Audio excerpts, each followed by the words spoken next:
రైతే రాజని రైతులకు సేవ చేసే భాగ్యం దక్కడం భగవత్ సేవగా పరిగణించాలని పౌర సరఫరాల శాఖ ఎన్ఫోర్స్మెంట్ డీటీ మార్చిన రఘునందన్ స్పష్టం చేశారు. మంగళవారం నాడు ఆయన నల్గొండలో మాట్లాడుతూ ధాన్యం కొనుగోలు కేంద్రాలలో అక్రమాలను ఉపేక్షించే ప్రసక్తే లేదని హెచ్చరించారు. కొందరు సిబ్బంది తెలివి తమ సొంతం అన్నట్లుగా ప్రవర్తిస్తూ రైతుల అమాయకత్వాన్ని తమకు అనుకూలంగా మలుచుకునే అవకాశం కోసం ప్రయత్నాలు చేస్తున్నట్టు తన దృష్టికి వచ్చిందన్నారు.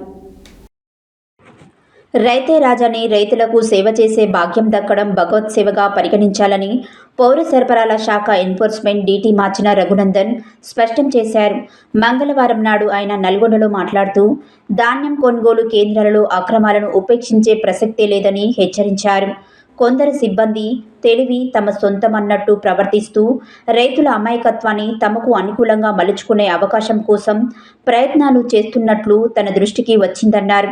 ధాన్యం కాంటా వేయడానికి అలాగే కాంటా అయిన ధాన్యం మిల్లులకు పంపడానికి ఉద్దేశపూర్వకంగా జాప్యం చేయవద్దని రఘునందన్ హెచ్చరించారు. వడ్ల కొనుగోలు కేంద్రాలలో రైతేరాజు అన్న చందన అన్నదాతకు సేవలు అందించాలని రఘునందన్ సూచించారు. వడ్ల కొనుగోలు కేంద్రాల్లో ప్రభుత్వం వడ్లు క్లీన్ చేసుకోవడానికి ప్యాడీ క్లీనర్స్ ఇచ్చింది.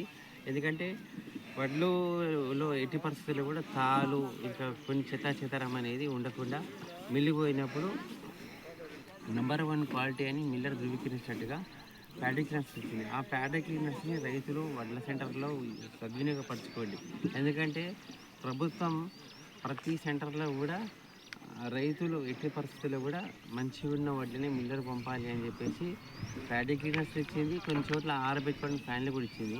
కానీ ఎక్కడైతే ప్యాడీ క్లీనర్స్ ఉన్నాయో ఆ ప్యాడీ క్లీనర్స్ని యూజ్ చేసుకుంటే ఏమవుతుందంటే తాలు పోతుంది, చెత్త చెదారం కూడా పోయి అప్పుడు ఎక్కడ కూడా ఈ ప్యాడీలో గడ్డి కూడా ఉన్నదన్నమాట.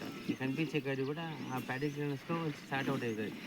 రైతులు కొంచెం ఓపిక బట్టి ఇంట్రెస్ట్ ఇస్తే కంపల్సరీ ఆ ప్యాడీ క్లీనర్స్ని యూజ్ చేసుకోవచ్చు. అంతే తప్పించి ప్యాడీ క్లీనర్స్ అట్లాగే పెట్టేసి తెచ్చిన వడ్లను తేమ చూసుకొని పంపించేస్తే మళ్ళీ మిల్లుకు పోయిన తర్వాత ప్యాడీలో చెత్త చెదారం ఉంది, తాలు ఉంది అని చెప్పేసి మళ్ళీ దానికి ఎందుకంటే నేను కోరుకునేది ఏంటంటే మిల్లర్ దగ్గరికి పోయినప్పుడు ఫలానా సెంటర్ నుంచి వచ్చింది అంటే ఆ వడ్లు బంగారం అని మిల్లర్ ధృవీకరించేసేయాలి.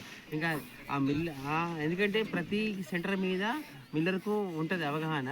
ఈ ఫలానా మిల్లు కానీ ఫలానా సెంటర్ నుంచి వచ్చిందంటే బరాబర్ అక్కడ ప్యాడీ క్లీనర్స్లో నుంచే వస్తుంది కాబట్టి చెత్త ఉండదు, చెదారం ఉండదు, తాలు ఉండదు అని చెప్పేసి ఇంకేం లేదు, ఇంకా జస్ట్ దించేసే అన్నట్టే ఉంటుంది ముచ్చట. అందుకోసమని ప్రభుత్వం ఇస్తుంది కూడా ఆ ప్యాడీ క్లీనర్స్ ఇస్తుంది. ఆ ప్యాడీ క్లీనర్స్ని మీరు నిరుపయోగం చేసేసి పక్కకు పెట్టేస్తే జేబులో ఉన్న పెన్ను వాడుకున్నట్టే ఉంటుంది. కాబట్టి ప్యాడీ సెంటర్ల నిర్వాహకులకు ప్లస్ సీఈఓలకు ప్లస్ ఇన్ఛార్జీలకు ప్లస్ రైతులకు కూడా చెప్తున్నా, దయచేసి మీరు తెచ్చిన ప్యాడీని ఆరబెట్టడానికి ఎంత ఇంపార్టెన్స్ ఇస్తున్నారో ప్యాడీని క్లీన్ చేసుకోండి. క్లీన్ చేసుకుంటే డస్ట్, గడ్డి, చెత్త చెదారంతాలు ఏవి ఉండవు. నెంబర్ 1 క్వాలిటీ కిందకి అయిపోయి మిల్లరు జస్ట్